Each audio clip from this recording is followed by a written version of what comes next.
So, Mike, we're recording this on, as we've just ascertained, Spy Wednesday.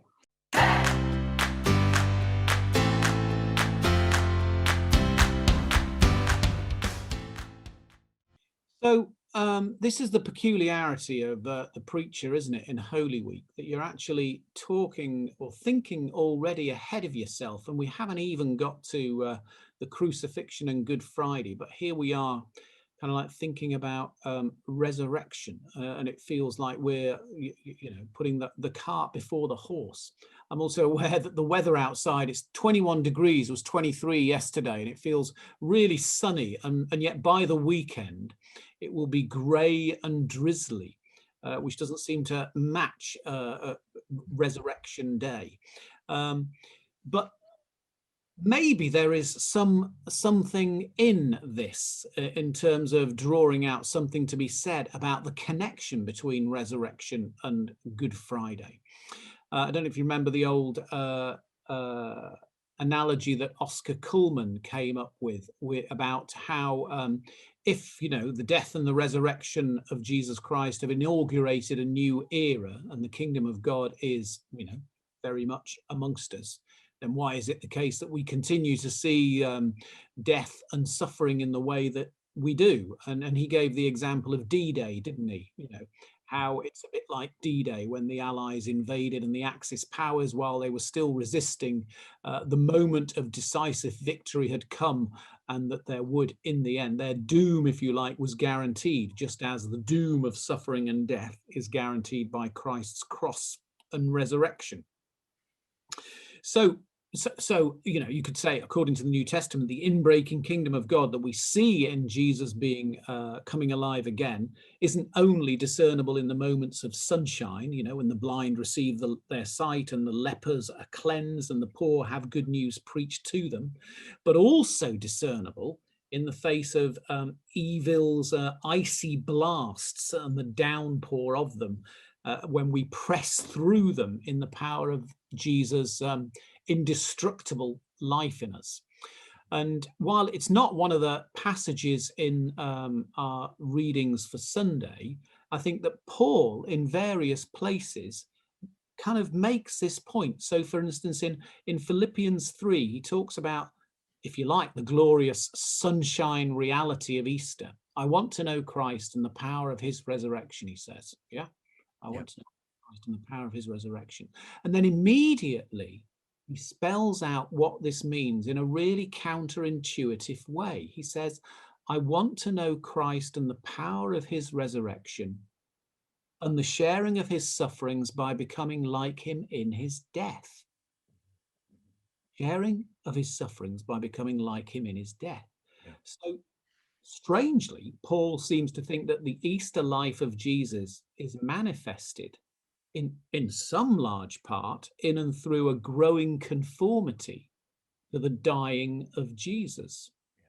So you can see immediately there's a connectedness here between Good Friday and Easter. The New Testament scholar John Barclay talks about Paul's vision of the Christian life as new life in dying bodies. New life in dying bodies, which seems to kind of like describe the flow of Paul's thinking quite well. The way Paul expects us to attain resurrection from the dead at the last day is in part through lifelong participation in Jesus' sufferings. And that sharing in the sufferings with a certain endurance, with a certain character formation, and with a hopefulness is itself a sharing in the power of Jesus' resurrection.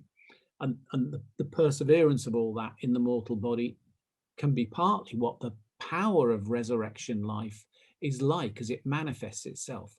So I suppose what I'm saying is that, when I'm writing my Easter Day sermon on Good Friday, that's probably a really good thing to be doing. I'm hastily moving away from the cross on Good Friday, which I shouldn't be doing. Yeah. Actually, these are fundamentally stitched together. Yeah. Actually, the fact that it's sun shining today and it may be raining at the weekend, well, that again is a reminder that, these are, stitched together, new life in dying bodies. And to know Easter means to be implicated in the events of Good Friday. Yeah, no, absolutely. Yes, you can't get to Easter without Good Friday. Why would So Good Friday behind at Easter? yeah, yeah. No, I understand that. I've been thinking particularly about the Markan account, Yeah. because that's the one that one of the options we're offered on Easter Day. So Mark 16, 1-8. And of course, there are all these questions about, is that the real ending? What about the shorter ending and the longer ending and so forth? And all sorts of theories for the endings being shorter or longer, or just at verse 8, none of which are terribly conclusive. But I suppose one of the things, just thinking about that point, and then I want to make another point that has emerged for me this time, is that the gospel, Mark's gospel, begins with the beginning of the good news of Jesus Christ, and there's a sense in which it's the argument that the fact that the women were afraid and said nothing, chose to say nothing, did not follow the instructions of the young man in the tomb to go and tell their fellow disciples. The fact that they chose to say nothing was in a sense kind of the cliffhanger, which anybody who was reading that passage, in Mark's community, would know that actually something had been said by somebody, something had been experienced and seen, because otherwise they wouldn't be there. So there's a sort of tension being held between this is the beginning and look how it's continued. Even if we don't say anything, somehow the news gets out. And you suspect that there might be some allusions there to the conditions under which Markan Christians were living. But the thing that really struck me this time is that the key phrase that emerged for me in this passage is when the young man says to them, go and tell the disciples that he is going before them to Galilee. And my sense that throughout that whole passage is that actually the good news is that Jesus goes before us. So he goes before us into death, hence what you are saying. And in the passage itself, there are a number of instances where it alludes to Jesus is going ahead or going before. So or God's going ahead, going forward. I'm not want to over separate, but where they are going to the tomb to anoint him, but actually God has already anointed him as the Messiah, but they don't know that yet. They're going, interestingly, there are two references to the time, early in the morning after the sun has risen. And of course, the sun rising is another allusion to the rising of the Messiah, Old Testament references that make that allusion. And they're worried about who's going to move the stone, but God's already gone ahead of them and moved the stone. And then even what I was just referring to about the women not saying anything, somehow Jesus has gone ahead and has appeared to, of course, the tradition was that he appeared first to Peter and has appeared to other disciples. So there's a sense that always Jesus is ahead of us in this, and that Easter is about Jesus being ahead of us through death and through every other experience.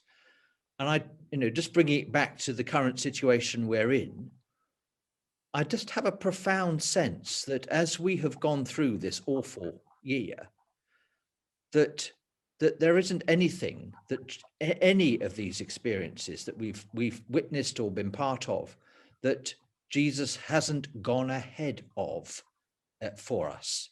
And that whole sense, if you ask, what is Easter? What does Easter mean?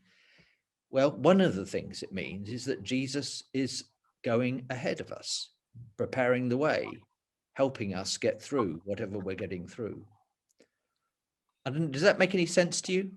It does, and it has profound implications for our own understanding of our human agency, because instead of it being about, I've got to go into this situation and try and do something because God is absent, in whatever situation it is, whether it's the hospital bed, whether it's the funeral, whether it's the baptism, whatever it is, our risen Lord is ahead of us. So the first thing I need to do is to see and hear and listen and pay attention to what the risen Lord is already doing and being in that situation, and to yoke myself to that activity and that presence.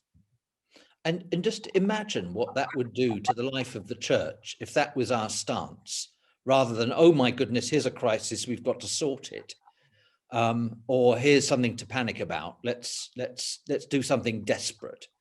And or in our daily lives when we're facing all sorts of challenges and situations. Yeah. To say, actually, I don't have to sort this. Yeah, and it moves us from a series of problems to be solved to a series of signs of the risen Lord to be discerned and responded to. Yeah. So that's Easter for me this year. Excellent. Thank you. Happy Easter. Happy Easter, indeed.